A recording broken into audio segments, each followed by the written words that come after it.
میرے رسول کریم صلی اللہ تعالی علیہ وسلم نے کچھ چیزوں سے پناہ مانگی ہے۔ خود حضور نے، رسول کریم علیہ السلام نے پناہ مانگی۔ حضور فرمانے لگے، اے اللہ مجھے کنجوسی سے، بخیلی سے پناہ عطا فرما۔ اور حضور نے باقاعدہ پناہ مانگی ہے کہ اے اللہ مجھے ارذل العمر ہونے سے پناہ میں رکھ، جب عمر اتنی زیادہ ہو جائے کہ وجود کے حصے کام کرنا چھوڑ جائیں، اس سے پناہ مانگی۔ اور خود میرے نبی پاک علیہ السلام نے قبر کے عذاب سے پناہ مانگی۔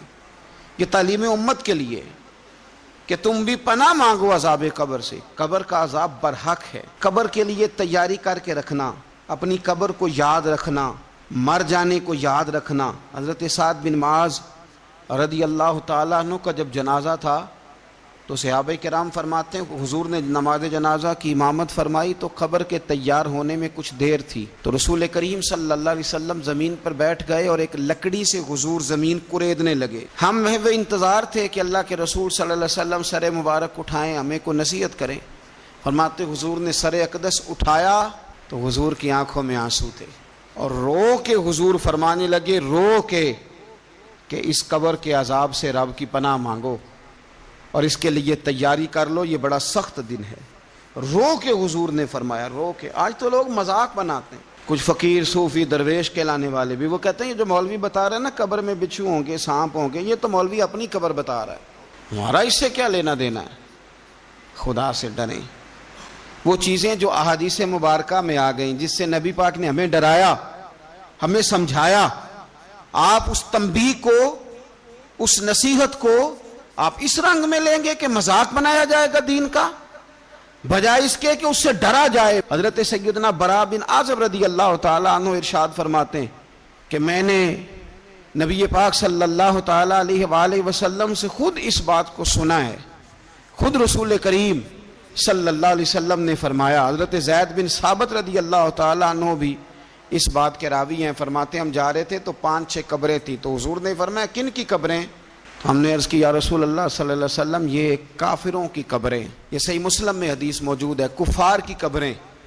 تو اللہ کے رسول صلی اللہ علیہ وسلم فرمانے لگے، ذرا حدیث کے لفظوں پہ غور کرنا، حضور فرمانے لگے اگر مجھے ڈر نہ ہوتا کہ تم اپنے مردوں کو دفن کرنا چھوڑ دو گے، اگر مجھے اس بات کا ڈر نہ ہوتا کہ تم اپنے لوگوں کو، مرنے والوں کو قبروں میں دفن کرنا چھوڑ دو گے، اگر یہ مجھے ڈر نہ ہوتا تو میں سناتا کہ قبر کے اندر کس طرح عذاب ہوتا ہے۔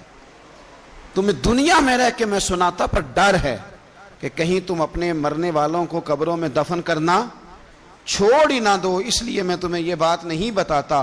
اور میرے رسول کریم صلی اللہ تعالی علیہ وآلہ وسلم نے پھر ارشاد فرمایا، اپنے غلاموں کی طرف نظر فرمائی، یہ بات کہہ کے کہ اگر مجھے ڈر نہ ہوتا کہ تم دفن کرنا چھوڑ دو گے تو تمہیں میں سنا دیتا کہ قبر میں کیا عذاب ہوتا ہے۔ پھر حضور نے صحابہ سے فرمایا چلو بھائی دوزخ کے عذاب سے اللہ کی پناہ مانگو۔ تو سب کہنے لگے ہم دوزخ کے عذاب سے اللہ کی، صحابہ نے کہا ہم دوزخ کے عذاب سے اللہ کی پناہ مانگتے ہیں۔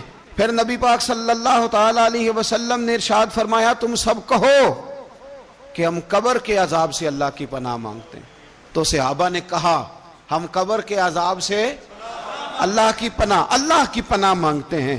پھر میرے رسول پاک علیہ السلام نے فرمایا تم کہو، سارے یہ کہو کہ ہم ظاہری اور باطنی فتنوں سے اللہ کی پناہ مانگتے ہیں۔ تو صحابہ نے کہا کہ ہم ظاہری اور باطنی فتنوں سے اللہ کی پناہ مانگتے ہیں۔ پھر میرے محبوب علیہ السلام نے فرمایا تم کہو کہ ہم دجال کے فتنے سے اللہ کی پناہ مانگتے ہیں۔ تو صحابہ کرام نے کہا کہ اے اللہ ہم دجال کے فتنے سے تیری پناہ مانگ، تیری پناہ میں آتے ہیں۔ نبی پاک علیہ السلام نے یہ الفاظ کہہ کے، یہ بات بتلا کے ہمیں سمجھا دیا، ہمیں قائل فرمایا محبوب نے۔